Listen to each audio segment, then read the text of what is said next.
Hi, I'm Delaney. I'm 17 years old. And until 3 months ago, I thought sleeping in an unheated garage during a Chicago winter was just something I had to accept. My mother had her reasons, she always said. I was difficult, ungrateful, a burden. My father never said much of anything at all. It started in November. I came home late from Sarah's house, my best friend since middle school, and my mother was waiting at the door. You're 2 hours late, Delaney. I texted you. Sarah's mom made dinner and I don't care what Sarah's mom did. You deliberately disobeyed me. Mom, I'm 17. I was just, get your blanket and pillow. You're sleeping in the garage tonight. I laughed, actually laughed. What? It's 30 degrees outside. Then maybe you'll think twice about disrespecting me next time. My father sat in his recliner, eyes fixed on the television. Dad? He didn't even look at me. That first night turned into a week, then a month. Then winter really hit, and I was still out there. I tried reasoning with her the second week. Mom, please, it's getting colder. Can I just come back inside? Have you learned your lesson? Yes. I'm sorry I was late. I won't do it again. I don't believe you. You're still argumentative. Still think you know better than me. I don't think that. I just want to sleep in my bed. Your bed is a privilege you lost. Maybe next week, if your attitude improves. But next week came and went. So did the week after that. Miss Rodriguez noticed first.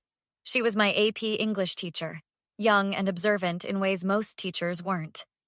Delaney, can you stay after class for a minute? She asked one Friday in February. I gathered my books slowly while the other students filed out. My hands were shaking. They'd been shaking all morning. I couldn't get warm anymore. Is everything okay at home? She asked once we were alone. Yeah, fine. Why? You've been falling asleep in class. You're wearing the same jacket every day, even indoors. Your grades have dropped. She paused. And you look exhausted. I'm just busy with college applications and… Delaney. Her voice was gentle but firm. Talk to me, please. Something in her tone broke through my defenses. Maybe it was because I was so tired. Maybe because I desperately needed someone to actually see me. My mother makes me sleep in the garage, I whispered. Miss Rodriguez's face went pale. What? Since November. She says I'm being punished for being difficult. The garage? Delaney, it's been below freezing. I know. I have a sleeping bag and some blankets. It's not that bad. Not that bad? Her voice rose. How is your father allowing this? I shrugged. He doesn't get involved. He never does. She stood up, her chair scraping loudly. This is child abuse. You know that, right? It's just until I graduate. Then I'm going to college and… No. No, this ends now. She pulled out her phone. Miss Rodriguez, please don't. She'll make it worse. Delaney, I'm a mandatory reporter. I have to report this. But more than that, I want to, because what's happening to you is wrong. My eyes filled with tears. She's going to kill me. She's not going to touch you again. I promise.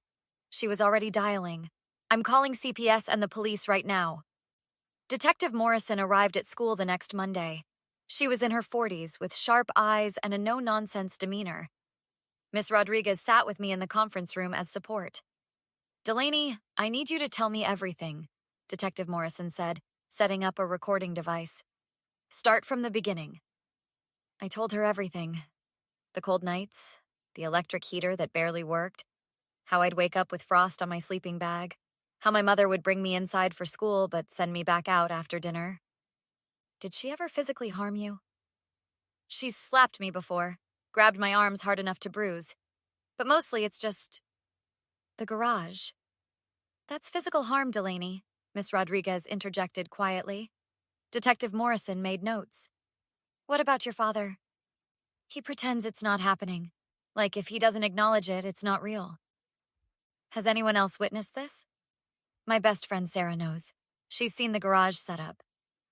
I'll need to speak with her. Anyone else? Our neighbor, Mrs. Chen, maybe? She's seen me going in and out of the garage at night. Good, that's very good. The more witnesses, the stronger the case. She leaned forward. I need to ask you something difficult. Did you ever think about running away? Every night. Why didn't you? Where would I go?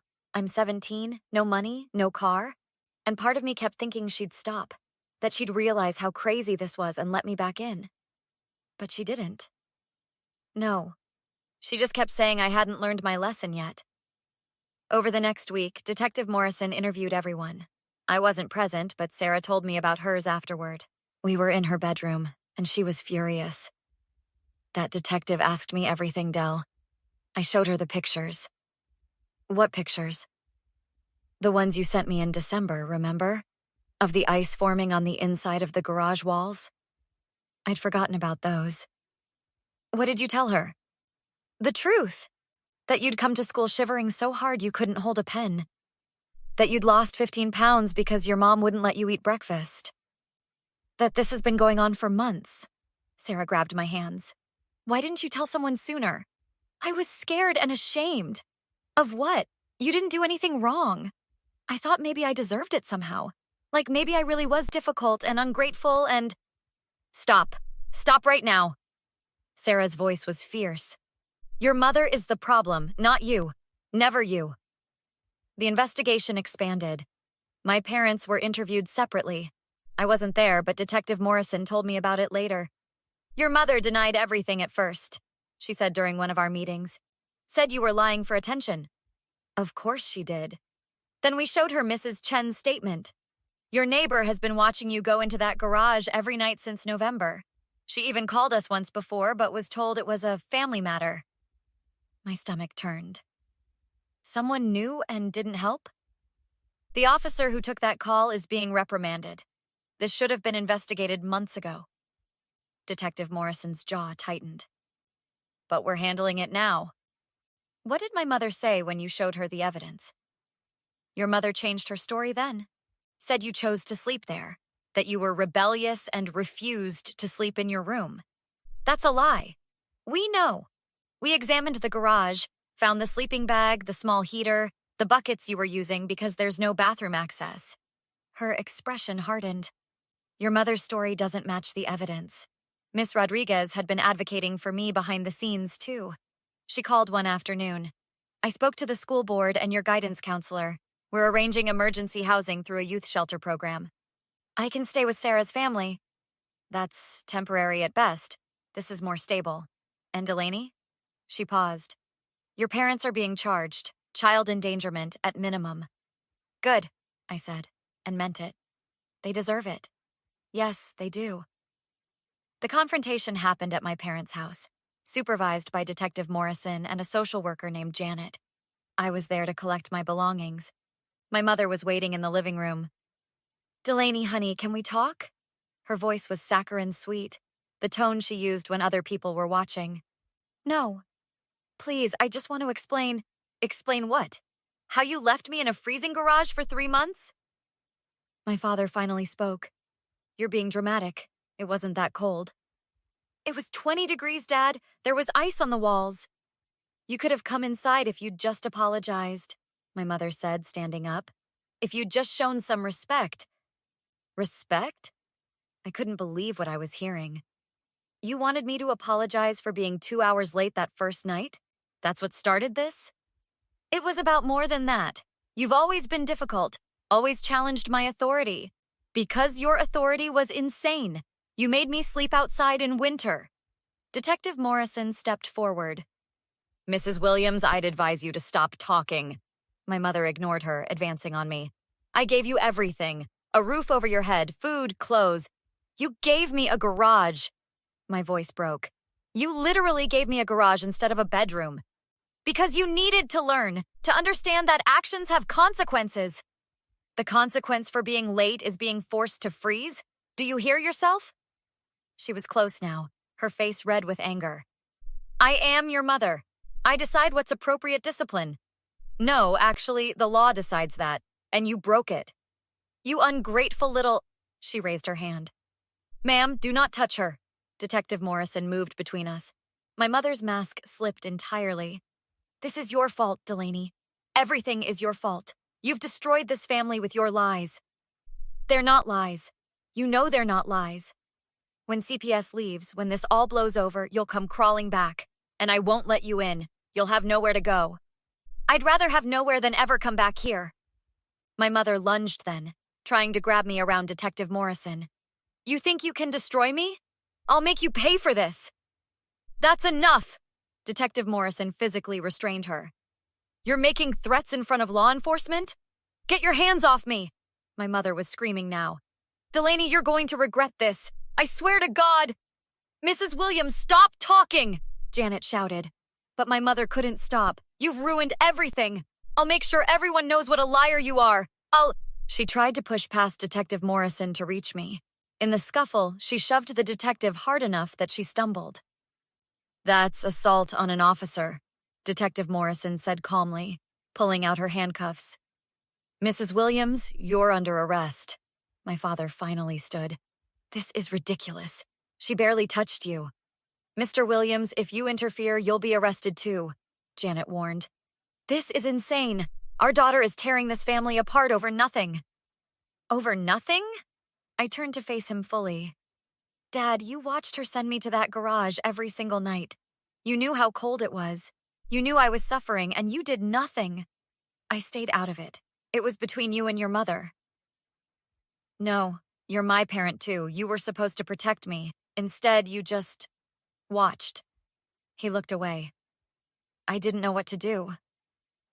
You could have stopped her. You could have said something, done anything. But you chose her over me.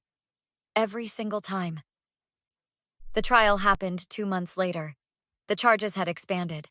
Child endangerment, neglect, assault on a police officer, and making terroristic threats. My father was charged as an accessory. I sat in the witness stand, Miss Rodriguez in the gallery for support. The prosecutor, a woman named Miss Hayes, asked me to describe those months in detail. It was the worst winter of my life. Not just because of the cold, but because every night when my mother sent me out there, I knew she chose to do this. She chose her pride over my safety. Can you describe a typical night in the garage? I'd take my sleeping bag and pillow out around 9. The heater barely worked, so I'd put on every piece of clothing I owned. Sometimes I'd do homework by flashlight until my hands got too cold to write. Then I'd just try to sleep, but it was hard. The metal walls would creak from the cold. I could see my breath. Did you ever ask to come inside? Every week.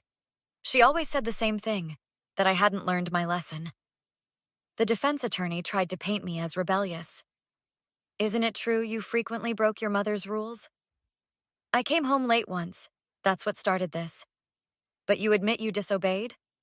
Being 2 hours late isn't a crime. What she did to me is. Mrs. Chen testified about watching me go to the garage night after night. I thought about calling the police more than once. I should have pushed harder when I did call. I'll regret that for the rest of my life. Sarah testified about the pictures, about my weight loss, about finding me crying in the school bathroom because I couldn't feel my toes anymore. Miss Rodriguez testified about my declining grades, my exhaustion, the day I finally told her the truth. I've been teaching for 8 years. I've never seen a case of abuse this blatant, this cruel. The jury deliberated for 3 hours, guilty on all counts. My mother tried to approach me after the verdict was read. Delaney, please, I'm sorry. I was wrong. Can we just... No. But I'm your mother. You need me. I needed you last winter when I was freezing. You weren't there then. Don't pretend to be here now. I'll change. I'll go to therapy. We can be a family again. We were never a family.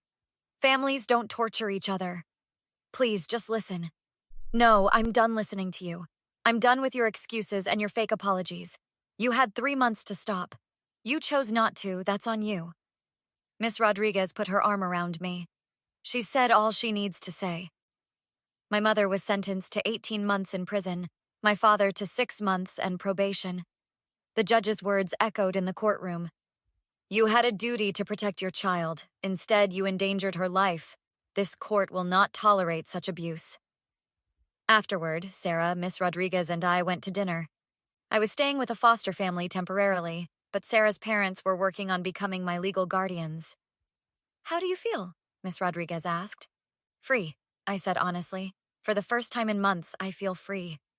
You were incredibly brave, Sarah said, standing up to her like that. I couldn't have done it without you both, without people who actually cared. Miss Rodriguez smiled. That's what people who care do. We show up. You showed up when it mattered most, I said. Both of you. You believed me when I thought no one would. We'll always believe you, Sarah said firmly. Always. I thought about all the nights in that garage, how alone I'd felt. But I wasn't alone anymore. I had people who believed me, who fought for me, who refused to let my mother's abuse continue. I'm going to become a social worker, I announced. I want to help other kids who are going through what I went through. You'll be amazing at it, Miss Rodriguez said. Sarah raised her glass. To Delaney, the strongest person I know. I raised mine too. To surviving? To speaking up? To refusing to accept abuse as love? My mother tried to contact me from prison 3 times. I never responded. She didn't deserve my forgiveness, and I didn't owe her anything. I deserved safety. I deserved warmth. I deserved better.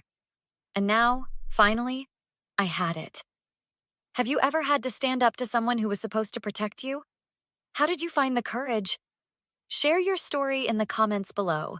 You never know who might need to hear it. And if you want to see more stories about overcoming abuse and finding justice, don't forget to like and subscribe.